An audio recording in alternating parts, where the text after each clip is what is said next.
রাতে ঝড়িতে দেখেন কি অবস্থা হয়েছে, মানুষজন কিন্তু পুলিশ বাইরে হতে পারতেছে না। কি অবস্থা ভালো করে দেখেন, আপনার পুরো ভিডিও দেখলে বুঝতে পারবেন। একজন পার হতে পারতেছে না, প্রচণ্ড ঝড়ি হয়েছে কালকে।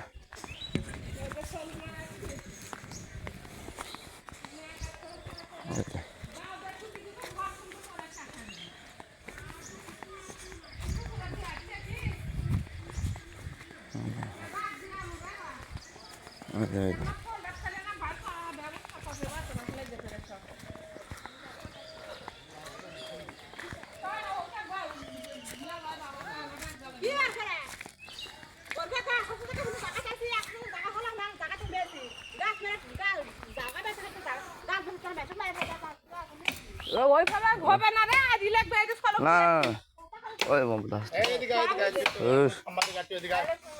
ইয়া কর দিয়া মই দেখা না ভিডিও